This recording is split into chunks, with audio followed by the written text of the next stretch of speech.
Des chaussures illégales, des accessoires bizarres, une fête qui a failli tuer quelqu'un. Voici les choses que la NBA a interdites. Je parie que tu ignorais que les Warriors sont devenus une équipe légendaire grâce à un aliment interdit. Les Warriors ont gardé cela secret jusqu'à ce que tout le monde évoque leur possible record NBA en remportant 73 matchs en une saison.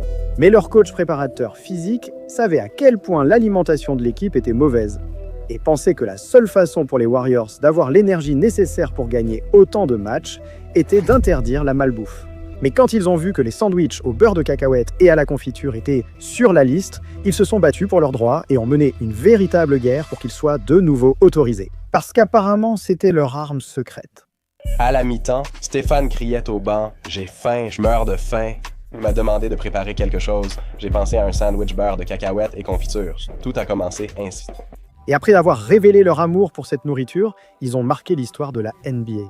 Ils ont établi un record absolu de 73 victoires en saison régulière, ce qui restera à jamais. Mais voilà le truc. Ils étaient à 2 doigts que cela n'arrive pas. Non pas à cause de blessures ou de performances, mais parce que quelqu'un a osé priver les Warriors de leur sandwich au beurre de cacahuète et confiture avant le match.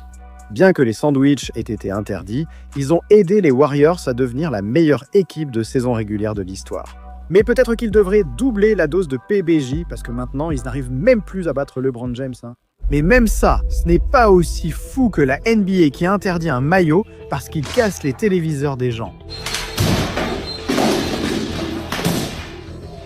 Les Bucks sont arrivés pour un match, prêts à lancer leur nouvelle collection de produits dérivés, Cream City. Maintenant, je ne sais pas qui a eu l'idée d'un nom pareil, mais une fois que les Bucks ont enfilé les maillots, ils les ont portés fièrement.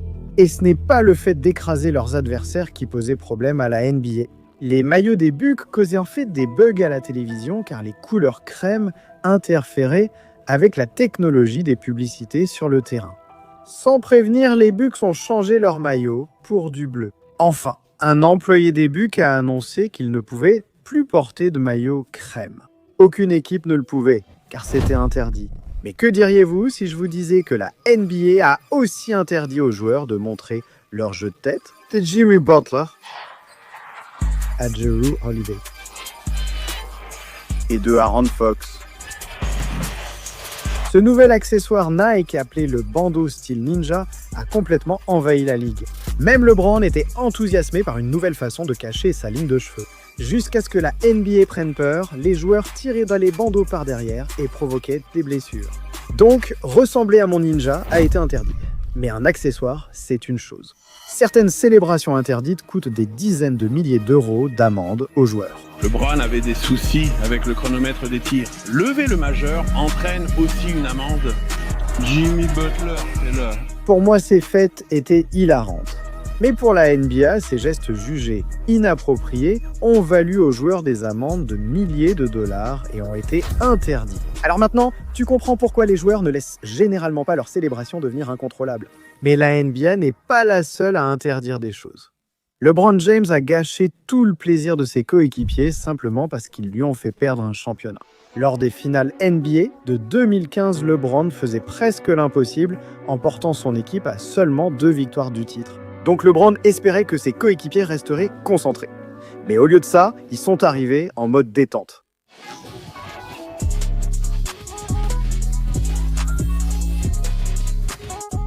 Qui d'autre que J.R. Smithman? Quand il est arrivé sur son hoverboard, c'était juste pour s'amuser, mais ça a complètement porté malheur à la série, ou du moins c'est ce que pensait LeBron. Les Cavs ont perdu ce soir-là, puis les 2 matchs suivants, devant regarder leurs adversaires célébrer le titre chez eux. Donc LeBron était plus qu'énervé. Non seulement il a blâmé les overboards pour les défaites, mais il a aussi forcé les Cavs à les interdire. Je sais déjà que LeBron a reçu pas mal de critiques pour ça.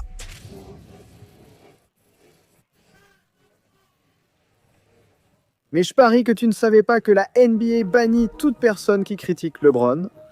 Les gens deviennent vraiment fous envers lui. Hé, Bron, tu ferais mieux de t'occuper de cette calvitie naissante. Certaines choses sont drôles, mais une fan a dit à LeBron qu'elle espérait que son fils meure dans un accident de voiture, alors il l'a fait expulser. Qu'est-ce que LeBron cherche? on a un fan qui est un peu incontrôlable et LeBron le signale aux arbitres. Et ce qu'ils vont faire, c'est qu'ils vont l'expulser. Maintenant, LeBron peut faire cela grâce à une règle secrète depuis sa décision qui a choqué le monde. Quelle est ta décision? Cet automne, j'emmène mes talents à la plage de Salvad. Cette annonce a failli déclencher la Troisième Guerre mondiale. Des fans en colère brûlaient un de ses maillots et la NBA pensait que cela suivrait LeBron partout. Alors ils ont inventé la règle anti-LeBron, qui stipule que toute haine verbale envers LeBron, le port de vêtements anti-LeBron, ou même le fait de tenir des pancartes avec des messages de haine contre LeBron entraînera l'expulsion des fans de l'arène et leur interdiction d'accès. Évidemment, encore aujourd'hui, un peu de haine passe entre les mailles du filet, mais peu importe ce que les fans peuvent dire, cela ne se compare pas à ce qui est interdit d'être dans les oreilles des joueurs. La musique a toujours été un moyen pour les joueurs de se motiver avant les matchs. Que ce soit les Grizzlies dansant ou LeBron rappant ses paroles favorites. Bébé, tu ne veux pas venir vers moi? Sans musique, les joueurs ne seraient pas au top. Mais la NBA s'en fichait. Ils pensaient que porter des écouteurs n'était pas une tenue appropriée sur le terrain. Et pendant un certain temps, ils ont empêché les joueurs de les porter jusqu'à ce que la légende de la NBA, Vince Carter, prenne la parole à ce sujet et dise « ça va nuire à ma routine ». J'aime écouter de la musique pendant l'entraînement. Cela me permet de me détendre tout en restant concentré. Quoi qu'il en soit, dans la NBA, tous les écouteurs ont été interdits. Rien de ce dont nous avons parlé n'est aussi fou que l'un des plus grands scandales cachés de la NBA. Le jour où ils ont interdit un ballon de basket car il blessait les mains des joueurs. En 2006, le commissaire NBA David Stern a découvert la nouvelle invention du Spalding synthétique. Et ces ballons de basket étaient spécialement conçus pour les joueurs de la NBA. On disait qu'ils contenaient des microfibres au lieu du cuir pour une meilleure prise en main, ce qui permettrait également à l'humidité de s'évaporer plus rapidement. Dès l'ouverture, chaque ballon semblait déjà assoupli pour offrir le même avantage à tous les joueurs. N'ayant vu aucun inconvénient, le commissaire Stern a obligé toutes les équipes à faire la transition. En quelques mois d'utilisation de ces ballons, cela est devenu l'une des plus grandes controverses de l'histoire de la NBA. En juin, la NBA a présenté un nouveau ballon en matériaux futuristes pour une meilleure adhérence. Alors que la saison commence ce soir, c'est devenu le sujet brûlant puisque certains joueurs comme Shaquille O'Neal se sont exprimés contre ce ballon, disant qu'il ressemble à l'un de ces ballons de basket jouets que l'on achète dans les grands magasins. Je pensais qu'on attendrait la fin de la saison. Je pensais vraiment qu'après cette saison, il serait changé en sachant ce qui allait se passer pendant la saison. Mais je veux dire, j'imagine que beaucoup de gars s'en plaignaient. J'imagine qu'il y a quelque chose aussi. Je veux dire, est-ce pour ça que les gars se plaignent d'avoir les mains coupées? Je ne sais pas. Ça m'arrivait quand j'étais au lycée. C'était toujours quand il faisait froid et que l'air devenait sec. Je pensais que c'était ça, mais j'imagine que ça a un lien avec le ballon. Maintenant, ce n'était plus seulement les Bulls. Des superstars comme Steve Nash et Dirk Nowitzki se plaignaient aussi. Les ballons causaient même des blessures aux mains des joueurs. Le propriétaire des Mavericks, Mark Cuban, a voulu prouver que les ballons gâchaient le jeu. Et il a littéralement payé un professeur de physique pour étudier le ballon, où ils ont découvert des raisons surprenantes expliquant pourquoi des tirs comme ceux-ci entraient. Tout cela parce que les ballons synthétiques rebondissaient 8% de moins que les anciens ballons en cuir. Des études ont également montré que lorsque les ballons étaient mouillés, ils étaient en fait plus difficiles à saisir et plus glissants. L'opposé de ce que c'était censé être. C'est ainsi que cela est devenu à jamais connu comme la plus grande expérience ratée de la NBA, puisque la ligue est revenue à ses anciens ballons et que le Spalding synthétique a été interdit. Respect à la NBA pour avoir écouté, mais en parlant de ce que les joueurs tiennent dans leurs mains, si jamais tu es drafté par les Clippers, ne te fais surtout pas, je répète Antoine, ne te fais surtout pas voir avec un iPhone ou un iPad près de lui. Voici Steve Ballmer et il a récemment acheté les Clippers pour un montant record de 2 milliards de dollars.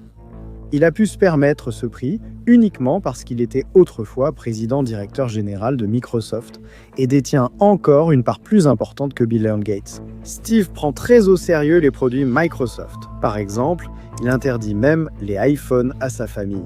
Et une fois qu'il est devenu propriétaire des Clippers, la toute première règle qu'il a instaurée a été de passer toute la technologie de l'équipe à Microsoft et tous les produits Apple ont été interdits. Je suppose que Kawhi Leonard n'a pas reçu le mémo. Maintenant, je comprends pourquoi il n'est jamais autorisé à jouer.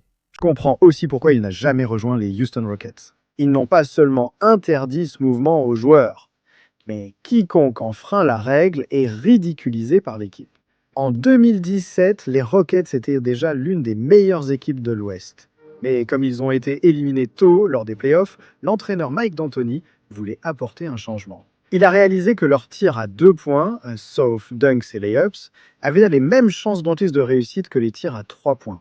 Alors il s'est dit, tu sais, pourquoi ne pas simplement exécuter les mêmes systèmes tout au long du match, où James Harden monte la balle pour prendre son propre tir, fonce vers le panier, ou passe à un tireur ouvert pour 3 points.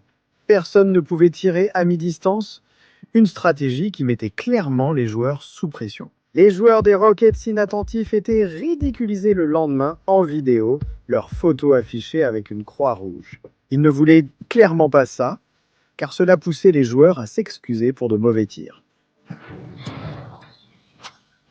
Les Rockets ont fini par établir le record du plus grand nombre de tirs à 3 points réussis en une saison et sont même devenus la meilleure équipe de la ligue. Jusqu'à ce que les Rockets perdent en play-off et que les légendes NBA jugent finalement la stratégie mauvaise.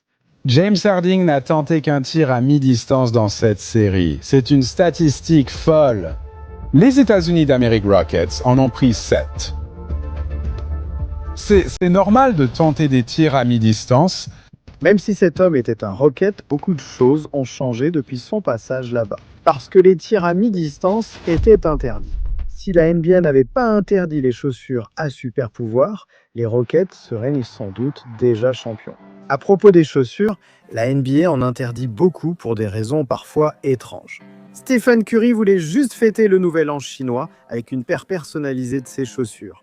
La NBA a soudain exigé qu'elles soient aux couleurs de son équipe, il a donc dû retirer ses chaussures. Karl Anthony Towns en a créé pour représenter sa série préférée sur Netflix, Stranger Things.